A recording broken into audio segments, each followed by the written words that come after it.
পাঁচজন। তো চট্টগ্রাম বিভাগ থেকে আমি সিলেক্ট হলাম। ঢাকা যখন আসলাম, আমার আল্লাহর মতো আমার স্মার্টনেস দেখে আমাকে দলনেতা করা হলো পেট্রোল লিডার।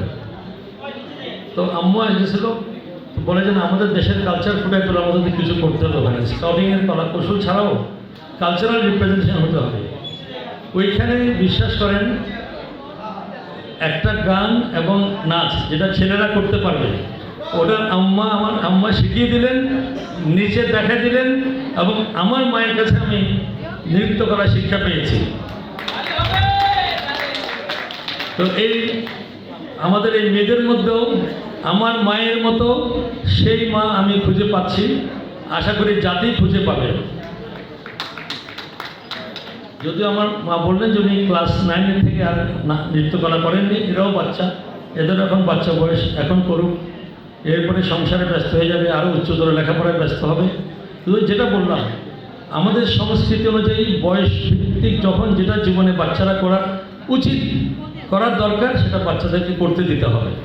এবং এই ধরনের প্রতিষ্ঠানগুলোই বাচ্চাদেরকে শিক্ষা দিচ্ছে এবং বাচ্চাদেরকে পারফর্ম করার জন্য সুযোগ করে দিচ্ছে।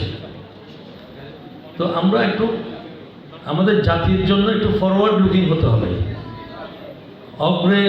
অগ্রদর্শা হতে হবে আমাদের, তাহলে অনেক সমস্যা কমে যায়।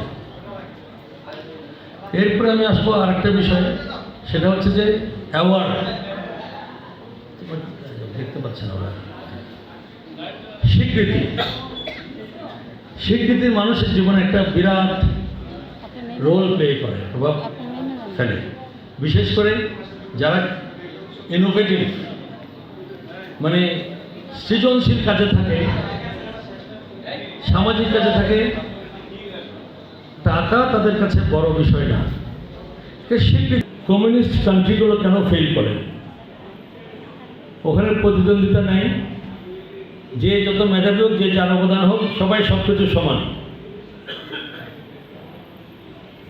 আবার পশ্চিমা দেশ, বিশেষ করে আমেরিকান কালচার, যেখানে বেনিয়া কালচার, বিজনেস কালচার, সেখানে প্রচণ্ড প্রতিযোগিতাতে মানুষকে ফেলে দিয়ে বেস্ট পারফরমেন্সটা বের করে আনা হয় এবং তাকে অন্যদের তুলনায় অনেক বেশি রেমুনারেট, অনেক বেশি টাকা পয়সা সব কিছু দেওয়া হয়।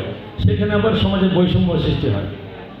ওই দিক থেকে সোশ্যাল ডেমোক্রেসি ইউরোপের যেসব দেশে আছে, সামাজিক ন্যায় বিচার ভিত্তিক গণতন্ত্র, সমাজতান্ত্রিক গণতন্ত্র না, সোশ্যাল ডেমোক্রেসি।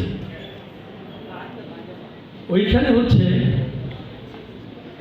পেয়ে কাছাকাছি থাকবে, কিন্তু যার মেধা বেশি তাকে তত অ্যাপ্রিসিয়েট করা হবে, প্রমোশন দেওয়া হবে, পোস্ট দেওয়া হবে।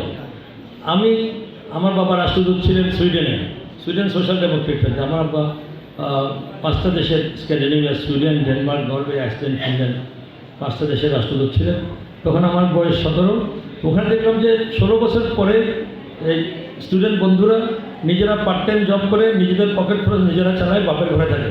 18-19 হয়ে গেলে ঘর থেকেও বেরিয়ে যায়, নিজের জীবন নিজের, লেখাপড়া হায়ার স্টাডি করতে হলে নিজের, সরকার থেকে বৃত্তি দেওয়া হয়, লোন দেওয়া হয়, ওটা আবার চাকরি পাওয়ার পরে লোন শোধ করতে হয়, মানে বাস্তব জীবনে তারা চলে যায়। তখন ওরা করতে গিয়ে সামারের 2 মাস 8 সপ্তাহ বন্ধ থাকতো, বয়স্করা তো মানে রোদ পোহাতে চলে যেত, তখন স্টুডেন্টরা কাজ পেত। এখন আমি কাজ করব।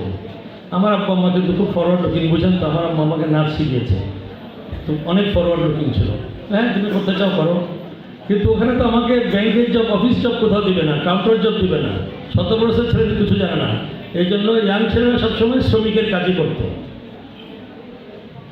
শারীরিক সামর্থ্য অনুযায়ী শ্রমিকের কাজ বন্টন করা হতো।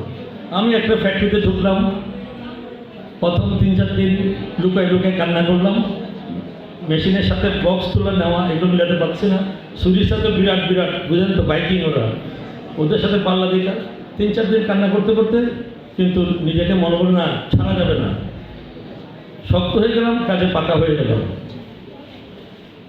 ওইখানে আমি দেখেছি সোশ্যাল ডেমোক্রেটিক সিস্টেমে আমার সাথে যারা একটু বয়স্ক শ্রমিক আছেন, সবারই গাড়ি আছে, কারণ বেতনের তারতম্য খুব কম। শ্রমিক এবং সুপারভাইজার, ম্যানেজার, জেনারেল ম্যানেজার আমাদের এখানে যেমন শ্রমিকের বেতন 15,000 টাকা হয়, ম্যানেজারের বেতন 50, জেনারেল ম্যানেজার সুপারভাইজারের বেতন 50, ম্যানেজারের 75, আরেকজন 1 লাখ। ওখানে বেতনের পার্থক্যটা কম, কিন্তু দক্ষতার কারণে, যোগ্যতার কারণে সে বস, সে একটু বড় পদে, সে পদে তার স্বীকৃতি, কিন্তু অর্থনৈতিকভাবে গ্যাপটা কম। তো দেখলাম যে এই শ্রমিকরা যারা আসতেছে, টয়টা বা ভালো মডেলের টয়টা বা ইউরোপিয়ানের গাড়ি ধরেন সিট্রো, আর যিনি ম্যানেজার উনি আসতেছে একটু ভলভো গাড়ি নিয়ে, ভলভো বা এই ধরনের গাড়ি নিয়ে, কিন্তু সবার গাড়ি আছে। এবং লকার থেকে গোসল করে আমরা যখন বেরোতাম, সবাই একই রকম স্যুট টুট, সোয়েটার, ভালো প্যান্ট জামা পরে একই রকম বেরো। ওখান থেকে বের হওয়ার সময় আপনি বুঝতে পারবেন না ম্যানেজারকে, শ্রমিককে, এমডিকে, এবং সবাই যে যার গাড়িতে যাচ্ছে। অনেকে যাদের গাড়ি নেই তারা, যারা একটু একটু ট্রাফিক জ্যামের জায়গায় থাকে, তারা আন্ডারগ্রাউন্ড রেল অথবা ওভার রেল দিয়ে চলে যাচ্ছে। যারা একটু দূরে থাকে গাড়ি নেই সবাই। এখন এই যে আমার কলিগ শ্রমিকও গাড়ি স্ট্যান্ডে চলে গেল, আমার ম্যানেজারও গাড়ি স্ট্যান্ডে চলে